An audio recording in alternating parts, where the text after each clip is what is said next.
to Kelly's Wordy Reactions, where I review content and videos that I find interesting. Hopefully, you will too. Then react and provide my commentary. If you would please hit the thumbs up and like the video. Also, subscribe to the channel if you haven't already. So now, let's go ahead and get this show on the road.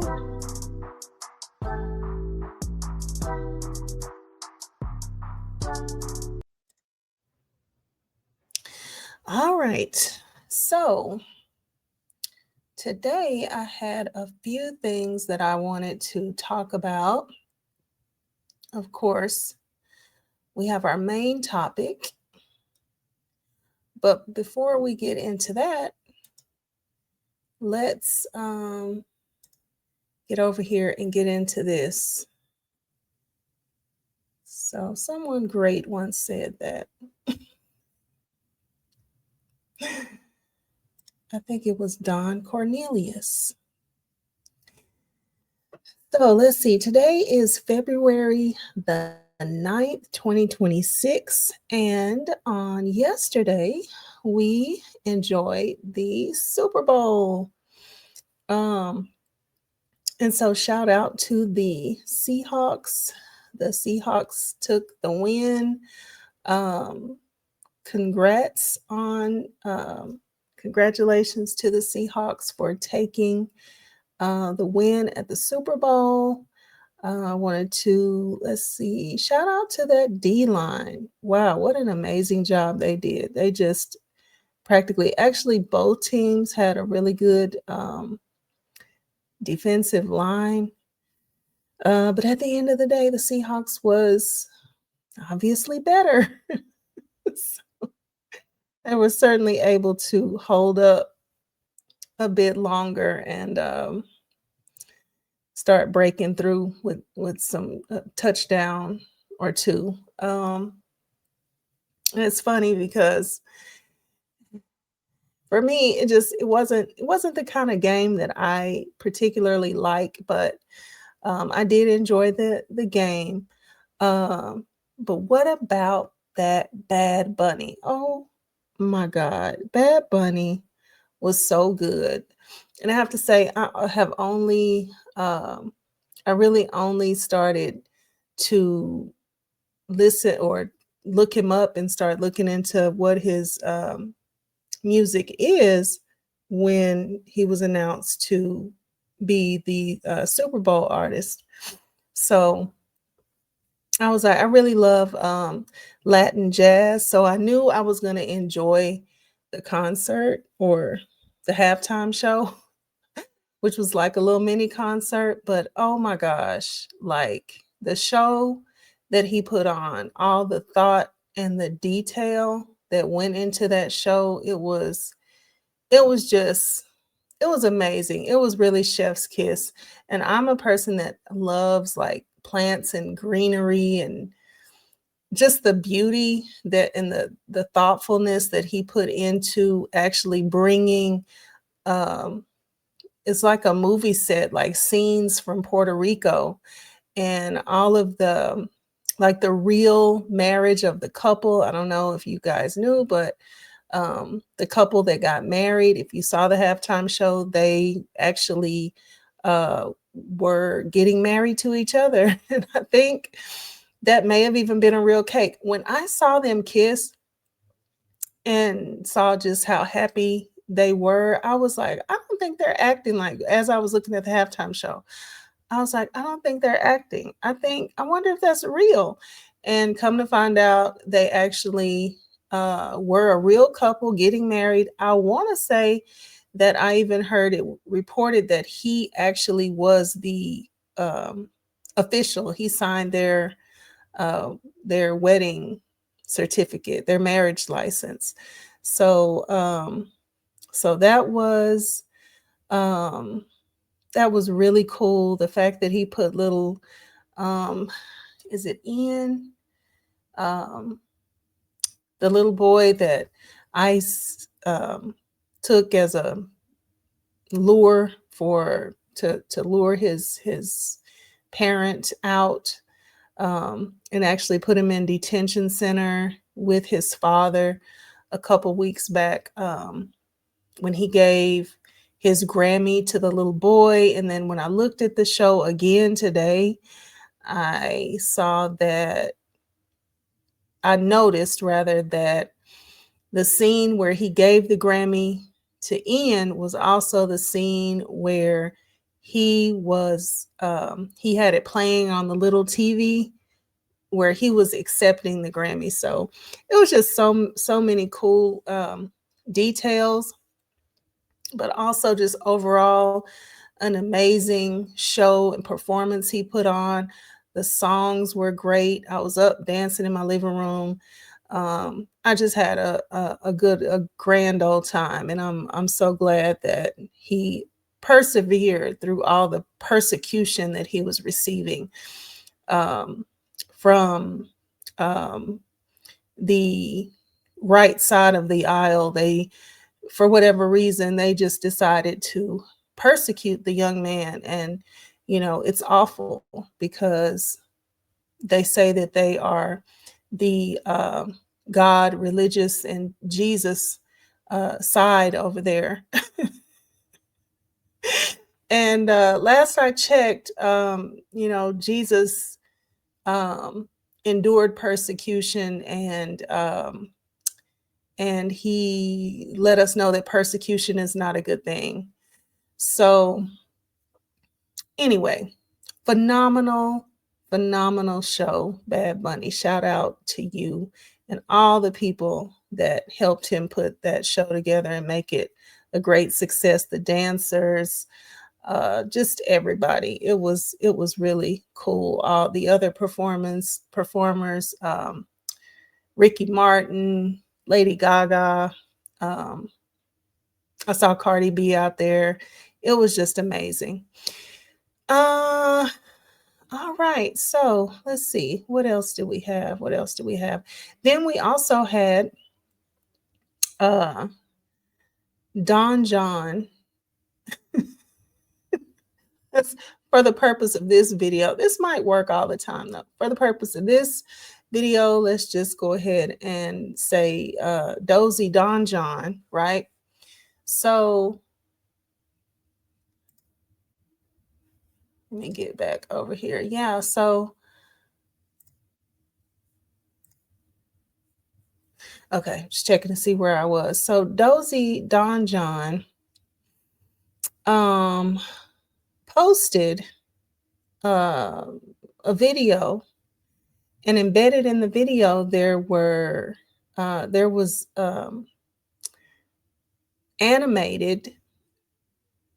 animated as primates were the Obamas.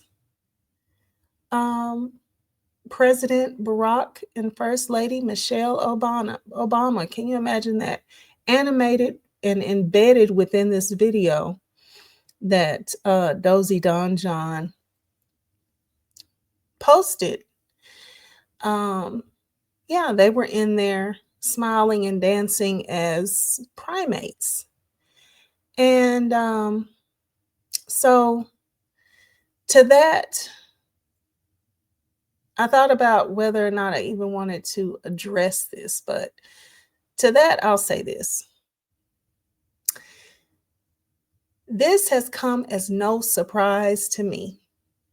It's just basically in line behind the long list of other actions he's taken to show Black Americans in particular just exactly how against us collectively he is, in my opinion.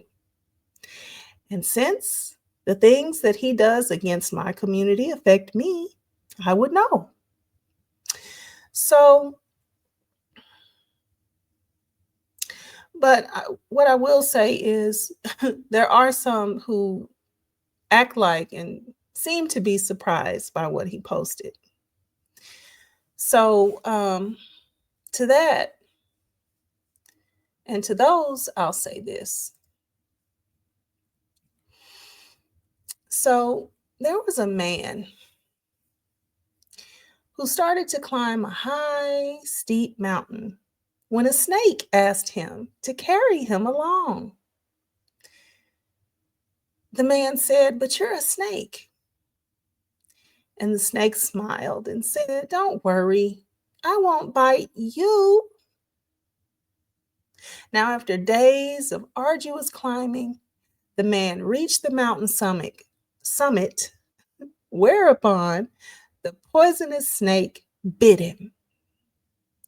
And as he lay there dying, the man cried out, "You said you wouldn't bite me."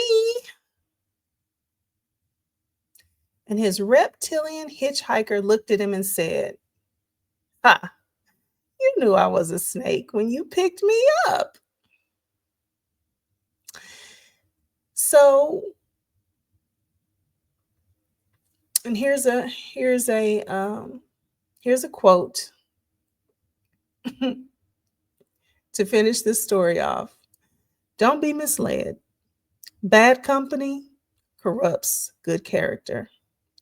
Come back to your senses as you ought and stop sinning. For there are some who are ignorant of God. I say this to your shame." 1 Corinthians 15:33 and 34. All right. And alas, we get to what I really wanted to talk about, and that is, let's go over here and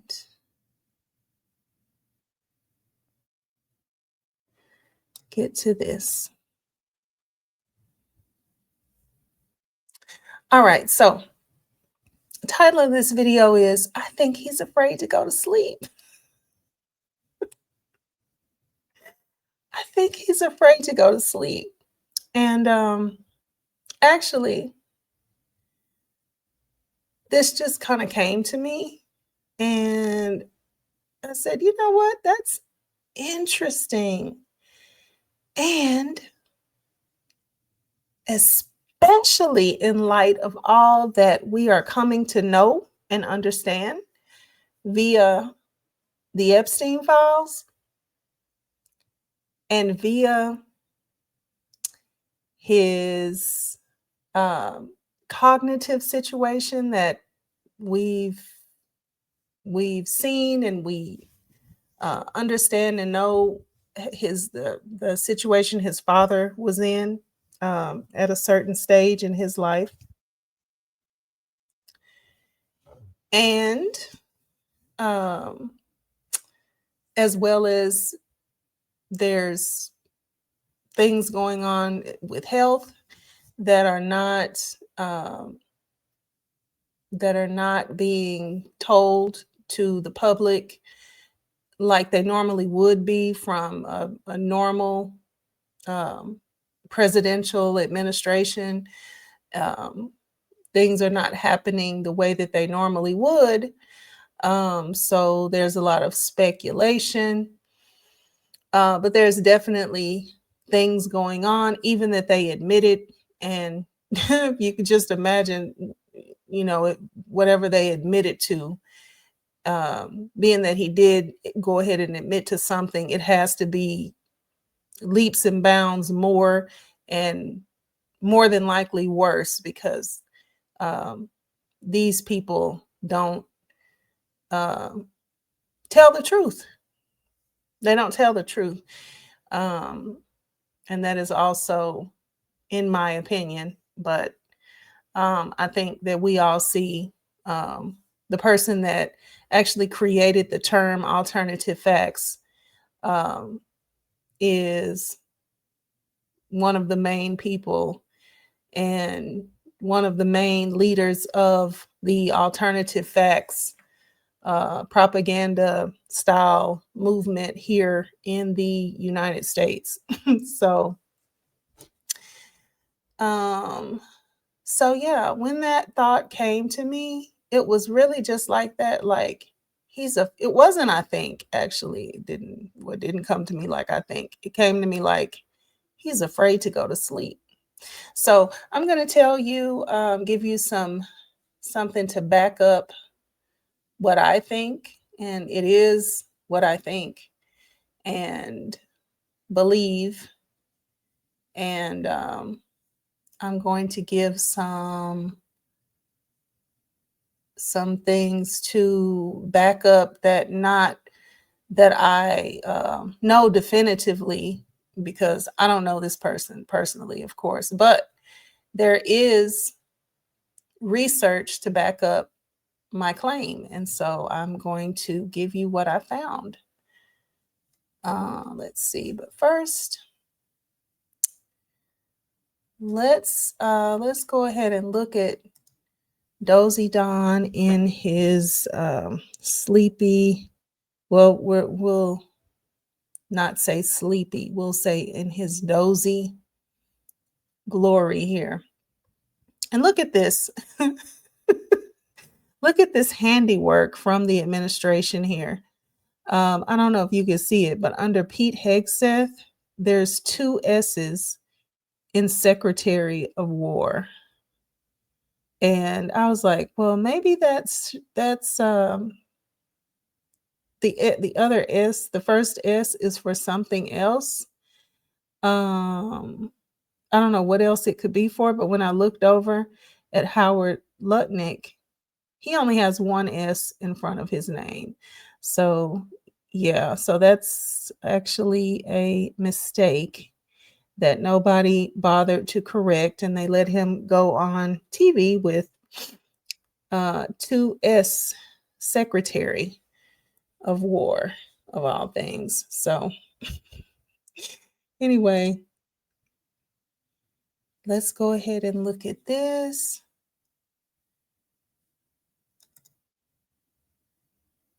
While we go over whether or not it's plausible to conclude that someone might be afraid to go to sleep. And that might be why, if a person is elderly, if a person has health issues, and if a person has a whole lot on their mind, could they purposefully be tasking themselves into the wee hours of the night because they are afraid to tuck themselves in and go to sleep? And as we all know, at some point, you're going to doze off. Your body is going to get tired and you're going to have to give it up. But that's different than turning out the lights, tucking yourself in, adjusting yourself on the pillow, and laying down for a good night's sleep. That's different. So perhaps if you're afraid to go to sleep, then you just run and run and run and run and do this and do that and fill up the evening into the night with so many things to do.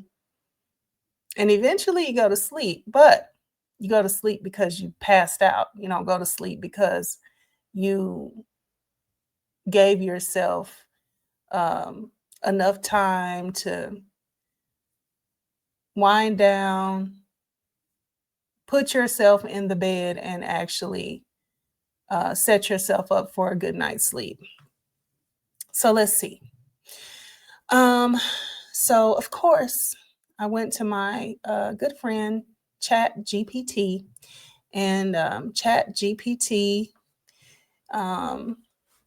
if there are results for the question, then Chat GPT will find them and let me know what those results are. So after asking this question, Chat GPT told me, yes, it is plausible that someone, especially an older adult with health challenges and persistent sleep trouble, could develop or have a fear of going to sleep that goes beyond normal "I can't sleep" frustration.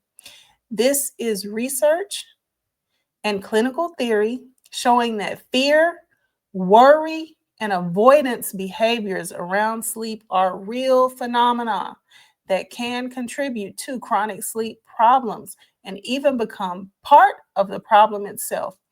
Here's what science and clinical work say about this. So, number one, sleep anxiety and fear of sleep are recognized phenomena. Clinically, there is a concept called sleep anxiety, where people feel fear or worry specifically about going to sleep, about not being able to sleep, or about negative things happening while asleep.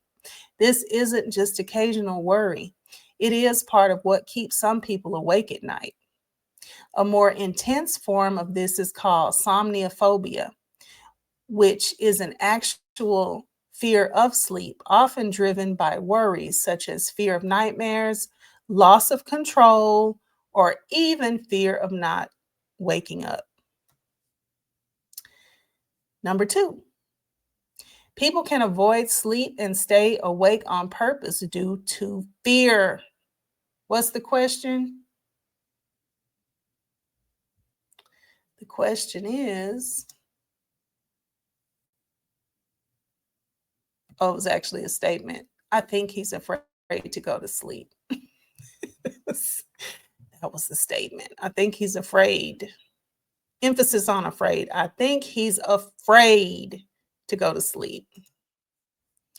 So, some people with somniophobia actively avoid sleep, staying up as long as possible until they're physically too tired to resist. OMG.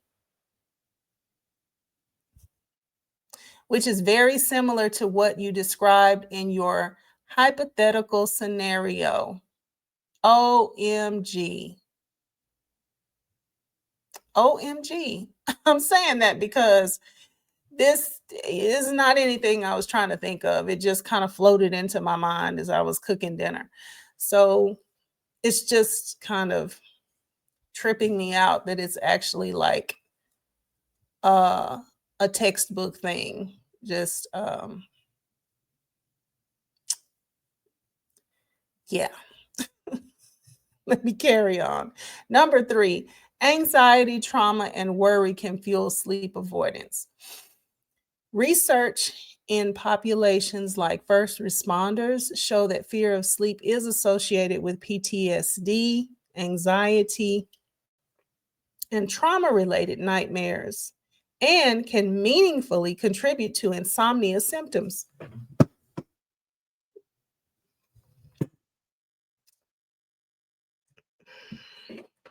I'm out of drink. Okay. Let's see. Other studies measure fear of sleep using questionnaires like fear of sleep inventory and show that it is a real psychological factor that can contribute to trauma related insomnia. Number four, in older adults, sleep problems can be intertwined with emotional and belief factors. Studies of older adults with insomnia find that they endorse stronger dysfunctional beliefs and attitudes about sleep, including fear of losing control and helplessness around sleep. These beliefs help maintain insomnia over time. Insomnia in older adults also commonly coexist with anxiety and affects quality of life and daily functioning. So, worry and fear can both cause and consequence. Oh, can both be. Let me start over. Insomnia in older adults also commonly coexists with anxiety and affects quality of life and daily functioning. So, worry and fear can be both cause and consequence of poor sleep. Yeah. All right. Number five, psychological avoidance can maintain insomnia. Behavioral and cognitive models widely supported propose that worry and avoidance behaviors like getting up, starting tasks, distracting oneself at night are maintaining factors in chronic insomnia, not just symptoms. Let's read that again. Behavioral and cognitive models of insomnia, widely supported in sleep research literature, propose that worry and avoidance behaviors, like getting up, starting tasks, distracting oneself at night by posting and posting and posting and posting, I added that, are maintaining factors in chronic insomnia, not just symptoms. People may stay awake to avoid the distress associated with sleep, which then reinforces the sleep problem. This is a well established part of how therapies like cognitive behavioral therapy for insomnia work. So, um,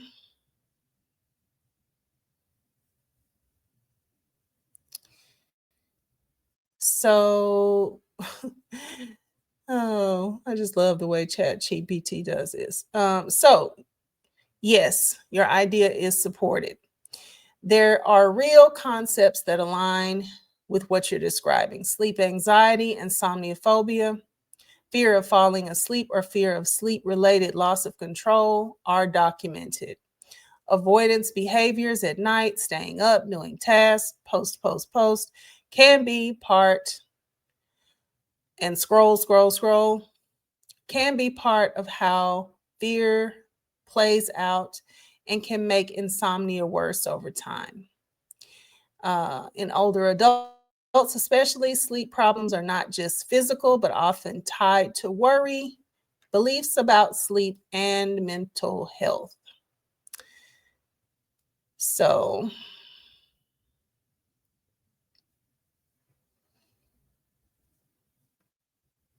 and then just an added note, it's also important to note that not all insomnia or nighttime activity is due to fear of sleep alone. Other factors like pain, medications, bladder issues, sleep apnea, and circadian rhythm changes are very common in older adults. So just to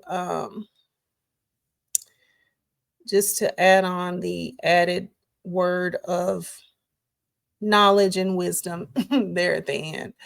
All right. So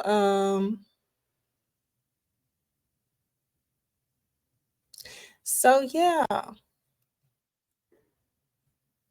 let's get back over here.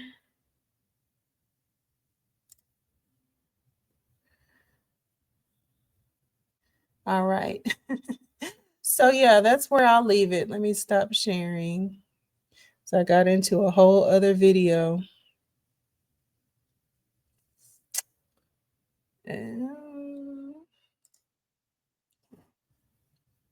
All right, so that's where I'm gonna leave it. With I think he's afraid to go to sleep. And now, after a little slight bit of research, there is some science and documentation to support what I think. Obviously, like I said, I don't know the man, don't want to, but yeah, that just occurred to me as I was doing something totally different, but I did think it was worth looking into. And I do see that that actually can be a huge problem, can be a huge problem. And so that's what I think. And I'm sticking to it. Yep. I think that's what it is. I think all these um, years of God knows what to God knows who bothers and haunts and taunts somebody, especially at nighttime when everybody else is gone and People got to go to sleep so they can get up in the morning. But in the way back recesses of the mind, all that stuff starts to come to the forefront when nobody is around. And that's why I think he is actually afraid to go to sleep. And I think he is actually afraid to leave here one of these days. And I don't think it's a joke at all.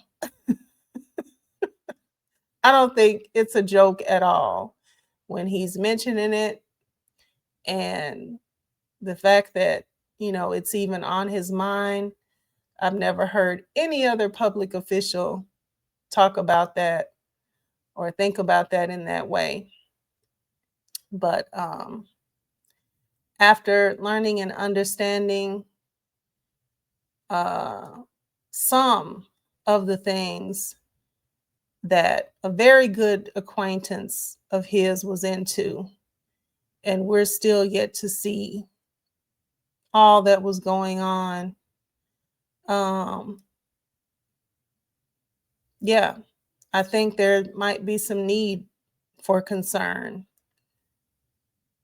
um, and very good reason to have some fear of what might happen